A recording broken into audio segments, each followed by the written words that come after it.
பட்டாளத்துக்கு போராட்டத்துக்கு போயிட்டு இருந்தேன், அது வான்னு நீங்கள் வேறு மாதிரி வந்துட்டான் அப்படிங்கிற மாதிரியான டைலாக்கு இது வந்து விஜய் அவர்களுக்கு தான் பதிலடி கொடுக்குறாரு சிவகார்த்திகேயன் அப்படிங்கிற மாதிரியான ஒரு டாக் போயிட்டுருக்கு இல்லையா?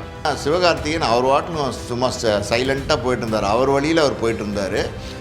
அந்த டைலாக்கை பார்த்தா அவன் வாட்டுக்கும் பட்டாளத்துக்கும் போராட்டத்துக்கும் போயிட்டு இருந்தான் அப்படின்னா முதல்ல வந்து அமரன் படத்தையும் நம்ம பராசக்தி படத்தையும் தான் குறித்து பேசியிருக்காங்க. நீ வர்றியா என் தலைவருக்கு போட்டியா, நீலாம் என் தலைவருக்கு போட்டியா, அப்படி இப்படின்னு ஓவராக வந்து பார்த்திங்கன்னா சிவகார்த்திகேயன் அந்த நேரத்தில் அட்டாக் பண்ணாங்க. அந்த பொங்கல் நேரத்தில் பார்த்திங்கன்னா சிவகார்த்திகேயன் வந்து சோஷியல் மீடியாவில் விஜய் ரசிகர்கள் வச்சு செஞ்சாங்க.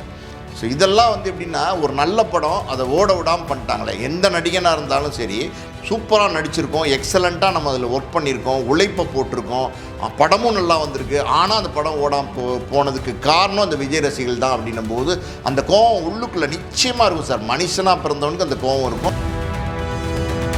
ரொம்ப குறுகிய கால தயாரிப்பு. எனக்கு தெரிஞ்சு பார்த்திங்கன்னா ஆயுத பூஜைக்கு வருதுன்னு நினைக்கிறேன். ஆகஸ்ட் செப்டம்பரில் வந்துடும். ஸோ தேர்தல் முடிஞ்சு பார்த்திங்கன்னா ஆகஸ்ட் செப்டம்பரில் தான் ஜனநாயகனும் வரும். அப்போ தான் ஹாலிடேஸ் இருக்குது. ஜனநாயகன் பராசக்தி மோதல் அப்படின்னும் போது அது முடிஞ்சு ஜனநாயகன் ரிலீஸ் பண்ணுற தேதியில் வந்து சிவகார்த்திகேயன் வந்து போட்டியாக வந்தாலும் வந்துடுவார்.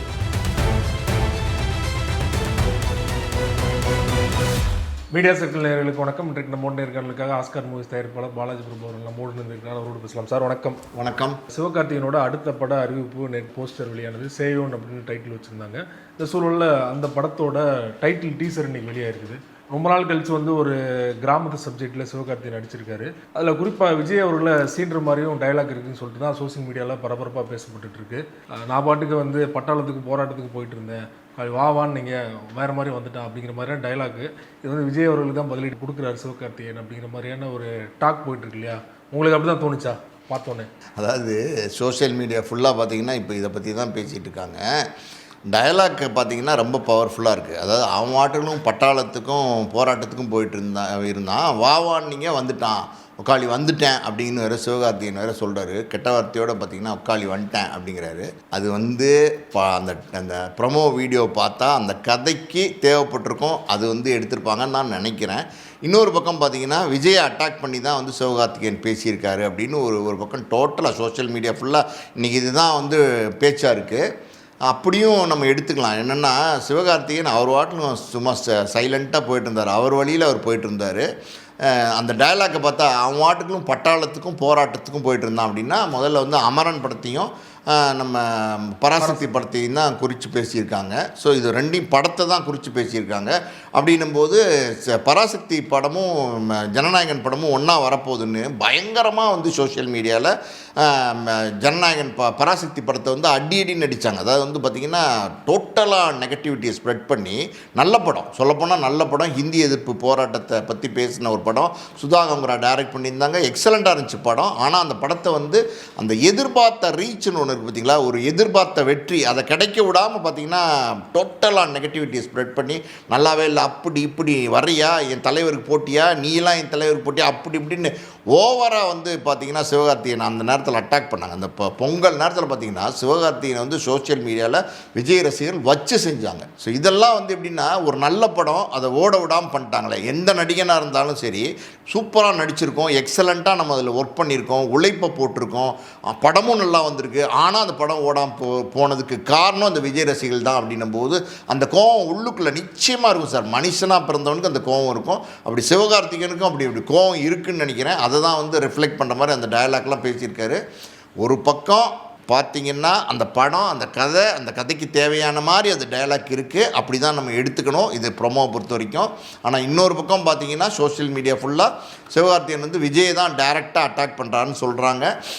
இப்போ எப்படின்னா சும்மா இருந்த சிவகார்த்திகேயனை சும்மா வாடா அப்படின்னு சொல்லி சட்டையை பிடிச்சி இழுத்து ஒரு பட்டன் 2 பட்டன் 3 பட்டன் கிழிக்கிற வரைக்கும் கிழித்து சட்டையே கழட்டி விட்டாங்க. அதாவது வந்து பார்த்திங்கன்னா நீயெல்லாம் என் தளபதிக்கு மோதரியா, நீ என் தளபதி கூட அப்படின்னு சொல்லி சண்டையை போட்டு இப்போ பார்த்திங்கன்னா சாமியாடி கேரக்டர் விரும்மாண்டினா அந்த கருமாத்தூர்னு வந்து பார்த்திங்கன்னா கருமாத்தூர் நாடுன்னு சொல்லுவாங்க. 8 கிராமம் நாகமலை புதுக்கோட்டையிலேருந்து நம்ம உசிலம்பட்டி அந்த ஏரியா வரைக்கும் பார்த்திங்கன்னா தேனி பக்கம்லாம் பார்த்திங்கன்னா 8 கிராமம்னு சொல்லுவாங்க. அந்த 8 கிராமத்தில் கருமாத்தூர் நாடு அப்படின்னா கருமாத்தூர் நாட்டில் வந்து காவல் தெய்வமாக இருக்கிறது பார்த்திங்கன்னா விருமாண்டி தான் வந்து எல்லையில் நிற்கிற காவல் தெய்வம். அந்த ஊரையே காப்பாற்றுற எல்லையில் நிற்கிற காவல் தெய்வம் அதுதான் வந்து அவங்களோட குலசாமி. அதனால் வந்து இந்த சிவகார்த்திகேயன் இந்த படத்தில் வந்து ஒரு குலசாமியாக அந்த பேர் பாடியோட சும்மா ஒரு சாமியாடி கெட்டப்பு, ரொம்ப நாள் ஆச்சு சாமியாடி கெட்டப்பில் ஒரு ஹீரோ நடித்து வேறு ரொம்ப ஒரு மாதிரி பர்ஃபார்மன்ஸ் ரொம்ப நல்லாயிருக்கு. பாடி பில்டட் பாடி பார்க்குறதுக்கு உண்மையாலுமே நல்லாயிருக்கு. இதில் ரொம்ப எக்ஸ்க்ளூசிவாக பேசணும் அப்படின்னா சார், சிவகார்த்திகேயன் வந்து ஒரு சாதாரண அது இது எதுன்னு காமெடி ஷோ பண்ணிகிட்டு இருந்த ஒரு காமெடியன். அதுக்கப்புறம் பார்த்திங்கன்னா 3 அது இதுன்னு அடுத்தடுத்து காமெடி நடிச்சிட்டு இருந்தவர். அப்புறம் பார்த்திங்கன்னா காக்கி சட்டை, அப்புறம் பார்த்திங்கன்னா ரொமோ, டாக்டரு, வருத்தப்படாத வாலிபர் சங்கம், ரஜினி முருகன், இப்படி காமெடி கேரக்டர்ஸாக காமெடி ஹீரோவாக இருந்துக்கிட்டு இருந்த சிவகார்த்திகேயன் அப்படியே வந்து தன்னை மாற்றிக்கிறார். டிரான்ஸ்ஃபர்மேஷன் பார்த்திங்கன்னா பயங்கரமாக இருக்குது. அமரனுக்கு முன்னாடியே ஒரு ஆக்ஷன் பில்டப்பில் வர ஆரம்பிச்சிட்டாரு. அதுக்கப்புறம் இப்போ அமரன் வந்ததுக்கப்புறம் அவர் ஏற்றுக்கிட்டாங்க மக்கள். ஒரு ஆக்ஷன் ஹீரோவாக ஏற்றுக்க மாட்டாங்க. ஒரு காமெடியன் ஆக்ஷன் ஹீரோவாக வந்து சக்ஸஸ் ஆனதே இல்லை இந்திய சினிமாலே கிடையாது. அதுதான் உண்மை. அதாவது ஒரு வில்லன் வந்து வருவாங்க. இப்போ ரஜினி வில்லனாக இருந்தார், ஹீரோ வந்துட்டார். சத்யராஜ் வில்லனாக இருந்தார், ஹீரோ வந்துட்டார். அந்த மாதிரி நிறைய பேர் வில்லனாக இருந்து வந்திருக்காங்க. சில பேர் கேரக்டர் ஆர்டிஸ்டாக இருந்து வந்துருவாங்க. அந்த விஜய் சேதுபதியெலாம் பார்த்திங்கன்னா குரூப்பில் தான் நின்னார். ஆனால் இவர் வந்து ஒரு காமெடியனாக எஸ்டாப்ளிஷ் ஆகி அதுலேருந்து அப்படியே மாறி அமரன்லேருந்து ஒரு ஆக்ஷன் ஹீரோவாக, அதுக்கப்புறம் மதராசி படம், அதுக்கப்புறம் பார்த்திங்கன்னா நம்ம பராசக்தி. இப்போ இந்த கதையை பார்த்தா வேறு மாதிரி ஒரு கதைக்களமாக இருக்குது. ரொம்ப நாள் கழித்து ஒரு கிராமத்து பின்னணியில் படம் பண்ணுறாரு. இது ரஜினி முருகன், வருத்தப்படாத வாலிபர் சங்கம்லாம் பார்த்திங்கன்னா அது காமெடி படம், ஆனால் கிராமத்து பின்னணியில் பண்ணியிருந்தார். இந்த படம் அது வேறு மாதிரி ஒரு படமாக இருக்க போகுதுன்னு நினைக்கிறேன். அழுத்தமான படமாக இருக்க போகுதுன்னு. கமலஹாசனுக்கு விருமாண்டின்னு ஒரு படம் வந்துச்சு பார்த்திங்களா, அதுவுமே இந்த கருமாத்தூரில் தான் ஃபுல்லாக ஷூட் பண்ணியிருந்தாங்க. இந்த கருமாத்தூரை பொறுத்த வரைக்கும் என்ன ஸ்பெஷல் அப்படின்னா, அது வந்து கலை மண்ணுன்னு சொல்லுவாங்க. இந்த கருமாத்தூரை ஏன் கலை மண்ணுன்னு சொல்லுவாங்க, நிறைய கலைஞர்கள் வந்து கருமாத்தூர்லேருந்து திரைத்துறைக்கு மட்டுமில்லை, நாடகத்துறைக்கு மட்டுமில்லை, எல்லாம் உலகளவில் பார்த்திங்கன்னா கலைஞர்கள் வந்து அந்த மண்ணிலேருந்து வந்திருக்காங்க. ஆனால் கலை மண்ணுன்னு சொல்லுவாங்க. நீங்கள் பார்த்தீங்கன்னா பெரிய கருப்பத்தேவர்னு ஒரு நடிகர், நீங்கள் உங்களுக்கு தெரிஞ்சிருக்கும், நிறையா படங்கள் நடிப்பார், 100கணக்கான படங்களில் நடித்தார். அவரெல்லாம் வந்து கருமாத்தூரை சேர்ந்தவர் தான். அவரோட மகன், அவரோட பேர் வந்து விருமாண்டி, அவரும் அந்த ஊர் கருமாத்தூரை சேர்ந்தவர் தான். அந்த காப்பே ரணசிங்கம்னு ஒரு படத்தை டைரக்ட் பண்ணார்ல அவர். மொத்தத்தில் பார்த்திங்கன்னா இது ஒரு கலைமண். இப்போ தான் பராசக்தி வெளியான மாதிரி இருந்துச்சு. உடனே பார்த்தீங்கன்னா அடுத்த படத்தோட அப்டேட்டு தாய் கிழவி அப்படிங்கிற படத்தை அவர் வச்சு ப்ரொடியூஸ் பண்ணாரு. அதே டைரக்டருக்கே மீண்டும் ஒரு வாய்ப்பு கொடுத்துருக்காருன்னா எப்படி சார் இது நடந்தது? சிவகுமார் முருகேசன் அந்த டைரக்டர் பார்த்தீங்கன்னா அந்த பின்புலத்திலேருந்து வந்தவர் தான், அந்த கருமாத்தூர் பின்புலத்திலேருந்து வந்தவர் தான். இந்த தாய் கிழவிங்கிற கதையை வச்சுட்டு பார்த்திங்கன்னா 4-5 வருஷமாக பயங்கரமாக ட்ரை பண்ணுறார் சார். யார்கிட்டையோ கதை சொல்கிறாரு, எத்தனையோ தயாரிப்பாளர்களுடைய படி ஏறி இறங்குறாரு. ஆனால் இப்போ பெருசாக வாய்ப்பு கிடைக்காமே இருக்குது. நடுவில் பார்த்திங்கன்னா ஒரு 4-5 நாள் பார்த்திங்கன்னா ஏதோ ஒரு ஆர்டிஸ்ட்டை போட்டு இந்த தாய் கிழவி படத்து ஷூட்டிங் எல்லாம் கூட பண்ணாங்க. ஆனால் அதுவுமே ட்ராப் ஆயிடுச்சு. அப்படி ஒரு சூழ்நிலையில் தான் பார்த்திங்கன்னா ராதிகாவை ரொம்ப நாளாக வந்து ஃபாலோ பண்ணிகிட்டு இருந்திருக்காரு. இந்த கேரக்டரில் நீங்கள் பண்ணால் தான் நல்லாயிருக்கும் மேடம் அப்படின்னு ஃபாலோ பண்ணிகிட்டே இருந்திருக்காரு. ராதிகா வந்து அந்த கதையை கேட்டுட்டு, சரத்குமாரும் அந்த கதையை கேட்டுட்டு சூப்பராக இருக்குது இந்த கேரக்டரில் பண்ணலான்னு சொல்லி ராதிகா வந்து ரொம்ப மெனக்கெட்டுருக்காங்க. மேக்கப்பே பார்த்திங்கன்னா 4.5 மணி நேரம் போட்டிருக்காங்க. அதுக்கு மேக்கப் கலைக்கிறதுக்கு 2.5 மணி நேரம். அந்த மாதிரி எஃபர்ட் எடுத்து ராதிகா இந்த படத்தில் நடிச்சிருக்காங்க. வித்தியாசமான தாய் கேள்வி கேரக்டர், ராதிகாவுடைய ஸ்டில்ஸ் எல்லாம் பார்த்திங்கன்னா அதோட ட்ரைலர்லாம் வந்துச்சு, ரொம்ப வித்தியாசமாக இருக்குது. ஸோ அந்த படம் அது சிவகார்த்திகேயன் வந்து தயாரிக்கிற ஒரு சூழ்நிலை வந்து, சிவகார்த்திகேயன் தான் அந்த தாய் கிழவியோட படத்தினுடைய தயாரிப்பாளர். அவர் இந்த படத்தை வந்து முடிக்கிறதுக்கு முன்னாடி பார்க்குறாரு. அதாவது வந்து முழு படம் முடிக்கிறதுக்கு முன்னாடி பார்க்குறாரு. படம் வேறு மாதிரி இருக்குது. அதாவது அவர் எதிர்பார்த்ததை விட பல மடங்கு வந்து எக்ஸ்ட்ராடினரியாக இருக்குது. ஆனால் இப்படி ஒரு படைப்பை கொடுத்துருக்காரு அப்படின்னோடனே டக்குன்னு வந்து எனக்கு ஏற்ற மாதிரி ஏதாவது கதை இருக்கா, ரஜினி ஸ்டைல் தான். ரஜினி ஸ்டைலில் பார்த்திங்கன்னா எனக்கு ஏற்ற மாதிரி ஏதாவது கதை இருக்கா சொல்லுங்கள் சிவகுமார் அப்படின்னோடனே இருக்குது சார் அப்படின்னு சொல்லிட்டு இம்மீடியட்டாக இந்த கதையை வந்து இந்த பேக் ட்ராப்பில் இந்த மாதிரி சாமியாடி கேரக்டரில் ஒரு கதை ஒன்று இருக்குது சார், அது நீங்கள் பண்ணுறீங்களா அப்படின்னு சொல்லியிருக்காரு. ஆக்சுவலி என்ன தெரியுமா, அந்த சாமியாடி கேரக்டரில் அவர் பண்ணி வச்சிருந்த கதையில் இந்த படம் முடிச்சுட்டு சூரி தான் நடிக்கிறதா இருந்துச்சான். ஓகே, இந்த சிவகார்த்திகேயன் நடிக்கிற கேரக்டரில் சூரி தான் நடிக்கிறதா இருந்திருக்காரு இந்த கேரக்டரில். ஆனால் வந்து அது அப்படியே ஷிஃப்ட் ஆகி சிவகார்த்திகேயனுக்கு வந்துருச்சு. இப்போ திடீர்னு பார்த்தீங்கன்னா அந்த பராசக்திக்கு அப்புறம் எதுக்கு இந்த படத்துக்கு வந்தார் சிவகார்த்திகேயன்? இதுக்கு நடுவில் பார்த்தீங்கன்னா வேறு படங்கள்லாம் கமிட் பண்ணி வச்சிருந்தாரு. ரொம்ப நாளாக வெயிட் பண்ணிட்டு. ஆமாம், வெங்கட் பிரபு ரொம்ப நாளாக வெயிட் பண்ணிட்டு இருக்காரு. ஆனால் வெங்கட் பிரபு வந்து ரொம்ப நாளாக வெயிட் பண்ணிட்டு இருக்காருல்ல, இன்னும் ரொம்ப நாள் வெயிட் பண்ண தான் வேண்டியிருக்கும். ஏன்னா அவர் வந்து பட்ஜெட் ரொம்ப அதிகமாக சொல்கிறார்.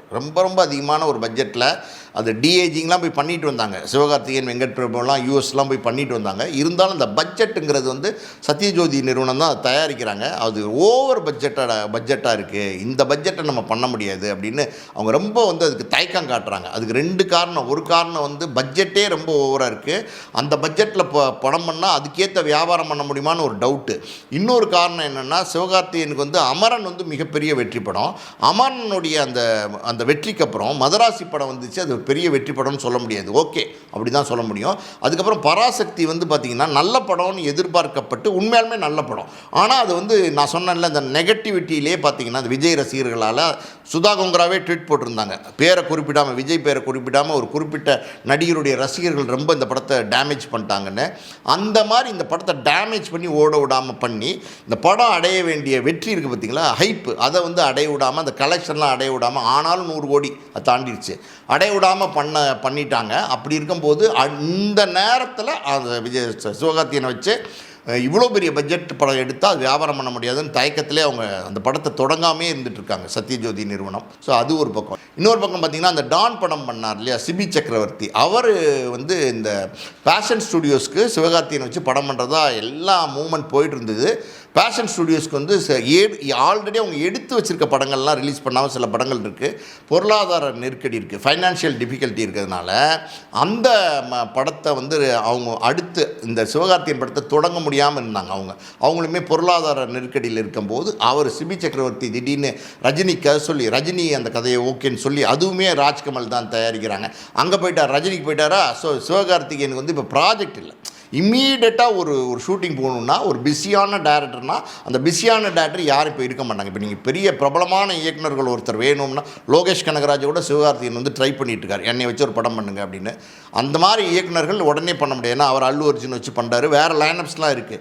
அதனால் இம்மீடியட்டாக ஒரு படம் தொடங்கணும் அப்படின்னா இவர் தாய்க்கிழவி பார்க்குறாரு, தாய்க்கிழவி ரொம்ப நல்லா இருக்குது, தாய்க்கிழவி நல்லா இருக்குன்னு கதை கேட்குறாரு, கதை அவர்கிட்ட சொல்கிறாரு, கதையை ரொம்ப பிடிச்சி போச்சு. இந்த படம் வந்து சிவகார்த்திகேயனே தயாரிக்கிறதா தான் இருந்தார் இந்த படத்தை. ஆனாலும் பார்த்தீங்கன்னா கமலஹாசனுக்கு ஆல்ரெடி வந்து அமரன் வெற்றி படம் அந்த கூட்டணி, அதனால் இன்னொரு படம் பண்ணுறேன்னு சொல்லியிருந்தார். ஸோ இது ஒரு பட்ஜெட், அதே நேரத்தில் குறுகிய கால தயாரிப்பு அப்படின்னு ஒரு கமல்கிட்ட இந்த ஆஃபர் போகுது. கமல் அந்த படத்தை பார்க்குறாரு, தாய்க்கிழவியை கமலும் பார்க்குறாரு, பார்த்துட்டு சூப்பராக இருக்கே அப்படின்னும் போது கதையும் கேட்குறாரு, வித்தியாசமாக இருக்குது. ஏன்னா கமல் ஆல்ரெடி விருமாண்டின் படம் பண்ணார்ல, அந்த பேட்டர்னில் உள்ள சப்ஜெக்ட் இது தூக்கும், அடித்து தூக்கும் அப்படின்னு சொல்லி அவர் ஓகேன்னு சொல்லி இமீடியட்டாக சைன் பண்ணிட்டார். இந்த ப்ராஜெக்ட் வந்து இப்போ என்ன வழக்கமான அனிருத்து, வழக்கமான சாய் அபேங்கர் அதெல்லாம் இல்லாமல் பார்த்தீங்கன்னா நம்ம சந்தோஷ் நாராயணன் வந்து மியூசிக் டைரக்டர் கமிட் பண்ணியிருக்காங்க. முதல் முறையாக பார்த்தீங்கன்னா சிவகார்த்திகேயன் படத்துக்கு சந்தோஷ் நாராயணன் மியூசிக் பண்ணுறார். அப்படி தான் இம்மீடியட்டாக அந்த ப்ராஜெக்ட் வந்து கமிட் ஆச்சு. குறிப்பாக கமல் அவர்களோட ரெஃபரன்ஸ் வந்து படத்தில் நிறையா இருக்குது. விருமாண்டி படத்தை வச்சு கருமாத்தூர் அந்த பாட்டெலாம் வரும். அதில் இன்னொரு பக்கம் வந்து அந்த டைட்டில் டீசர்லேயே பார்த்தீங்கன்னா கமல் அவர்கள் நாத்திகன் எல்லாத்துக்குமே தெரியும், கடவுள் இல்லைன்னு சொல்கிறவன் அவன் அப்படின்னோடனே பார்த்தீங்கன்னா ராஜ்கமல் பேனர் வருது இல்லையா, இதெல்லாம் வந்து திட்டமிட்டு வச்சுருப்பாங்க நினைக்கிறீங்களா? இல்லை, இது அந்த ஆங்கிள்லையும் இப்போ எப்படி விஜய் டயலாக், விஜய் வந்து தாக்கி பேசியிருக்காரு அந்த டயலாக்கு, இல்லை அந்த படத்து கதையோட டயலாக்கான்னு நம்ம ஆர்கியூமெண்ட் பண்ணோம்ல, அதே மாதிரி இங்கே ஒரு ஆர்கியூமெண்ட் இருக்குது. என்ன அப்படின்னா, இந்த சொன்னால் தான் புரியும். இந்த நான் சொன்னேன்ல 8 நாடுன்னு சொன்னேன்ல, அந்த 8 நாடில் வந்து பார்த்திங்கன்னா 5வது நாடோ என்னமோ தான் வந்து இந்த கருமாத்தூர். இந்த கருமாத்தூரில் வந்து பார்த்திங்கன்னா விருமாண்டி சாமி, அந்த விருமாண்டி சாமி தான் காவல் தெய்வம். அவங்கள விருமாண்டி சாமியை குலதெய்வமாக வணங்குறவங்க. இது ஒரு வரலாறு, இது வந்து நம்ம சொல்லலை. இது வந்து அந்த விருமாண்டி சாமியை வணங்குறவங்க முருகனாக வணங்க மாட்டாங்க. ஆனால் படத்தோட பேர் வந்து சேயும். இங்கே பார்த்தீங்கன்னா அதான் வள்ளி திருமணம்னு சொன்னேன், வாயிலே அடிச்சிட்டான் அப்படிங்கிறாங்க. இப்போ சாமி பேர் சொல்லி சாமி திருவிழாக்கு அடிச்சிட்டானா அப்படின்னும் போது இவர் வந்து சாமியாடியாக ஆடிட்டு வராரு. அப்போ இவர் வந்து சாமியாடியாக ஆடிட்டு வராரு விருமாண்டியா அப்படின்னா அந்த கதைக்குள்ளே ஏதோ ஒரு ட்விஸ்ட் வச்சுருக்காங்க. வரலாறு என்ன அப்படின்னா, இந்த விருமாண்டி சாமியை கும்பிட்ற அந்த கருமாத்தூர் நாடை சேர்ந்தவங்க முருகனை கும்பிட மாட்டாங்க. அது ஏதோ ஒரு பிரச்சனை, ஏதோ சிக்கல் அப்படி சொல்லி அது ரொம்ப நாளாகவே கும்பிடாமல் இருக்காங்க. இப்போல்லாம் அது தளர்த்திட்டாங்க, இப்போல்லாம் வந்து எல்லோரும் கும்பிட ஆரம்பிச்சிட்டாங்க. அது ஒரு வரலாறு. அதனால் அந்த படம் அப்படி இருக்கிறதுனால இந்த சேயோங்கிற டைட்டில் முருகனோட பேர். இன்னொரு விஷயம் சொல்கிறேன் கேளுங்க, அந்த கருமாத்தூர் நாடு அந்த விருமாண்டி சாமியை கும்பிட்றவங்க முருகன் பேரே வந்து அவங்களுடைய குழந்தைங்களுக்கு வைக்க மாட்டாங்க. இப்போது எனக்கு தெரிஞ்ச ஒரு நண்பர் இருக்கார், அவருக்கு வந்து பார்த்திங்கன்னா சரவணன்னு பேர் வச்சுருக்காங்க. அவர் சரவணன்னு பேர் வச்சது அவங்க தாத்தாலாம் பார்த்துட்டு, எப்படி வந்து நம்ம கருமாத்தூர் சாமியை கும்பிட்றோம், நீ எப்படி சரவணன்னு பேர் வச்சுருக்க, அது முருகன் பேராச்சுன்னு சொல்லிவிட்டு அவர் கூப்பிட்றதெல்லாம் சரவணன் தான், ஆனால் ரெக்கார்ட் நேம் வந்து வேறு. அந்த மாதிரி வந்து ஒரு ஹிஸ்ட்ரி அதுக்குள்ளே இருக்குது. அதை எப்படி இதில் ப்ளே பண்ணியிருக்காங்க, ஒருவேளை அதை இது கொண்டு வந்திருக்காங்களா அப்படின்னு தோணுது. வித் லவ், டியூடு, அதுக்கப்புறம் லவ் டுடேன்னு தொடர்ச்சியாக ஆங்கில படத்தில் வந்துட்டு இருந்த டைட்டில் தூய தமிழில் ஒரு டைட்டில் வந்திருக்கு இல்லையா, அதுவும் ஒரு பெரிய ஸ்டார் படத்தோட டைட்டில். இல்லை, தூய தமிழில் வந்து படங்கள் வருதுனாலே ஆச்சரியம். இப்போ என்ன அப்படின்னா ஓடிடிக்காண்டி தான் இப்போ வந்து பேரெல்லாம் வைக்கிறாங்க. ஓடிடியில் வியாபாரம் பண்ணணும், ஓடிடியில் எல்லா மொழியினரும் பார்க்கணுங்கிறதுனால என்ன பண்ணுறாங்கன்னா, நீங்கள் சொன்ன மாதிரி வித்லவ், டியூடு, எல்ஐகே, எல்ஐசி, இசிசி, பிசிசின்னு வைக்க ஆரம்பிச்சிட்டாங்க. அந்த வகையில் பார்த்திங்கன்னா சேயோன் அப்படிங்கிற டைட்டிலே வந்து ரொம்ப கம்பீரமான ஒரு டைட்டிலாக இருக்குது. முருகனுடைய பேராக இருக்குது. ரொம்ப அந்த படைப்பே வந்து பார்த்திங்கன்னா ஒரு குறுகிய கால தயாரிப்புன்னு நம்ம நினைக்கிறோம். ஆனால் அது அட்டகாசமான ஒரு படைப்பாக தான் இருக்கும் போல் தெரியுது பார்க்கும்போது. இந்த ப்ரொமோலாம் பார்க்கும்போது இன்றைக்கி வந்து சிவகார்த்திகேயனோட பர்த்டே, அதுக்கு வந்து இது ஸ்பெஷலாக ரிலீஸ் பண்ணியிருக்காங்க. சிவகார்த்திகேயனும் ஒரு முடிவோடு தான் இருக்கார் போலே. பராசக்தியை வந்து ஜனநாயகனோட மோதல் நினச்சாரு, அது முடியாமல் போயிடுச்சு. இப்போ இருக்க நிலைமையை பார்த்தா வந்து ஜனநாயகன் எலெக்ஷன் முன்னாடி வரப்போகிறது இல்லை. இப்போ ஜனநாயகன் சேவன் தான் வரப்போதா? அந்த ஆங்கிளில் நான் யோசிக்கவே இல்லை சார்.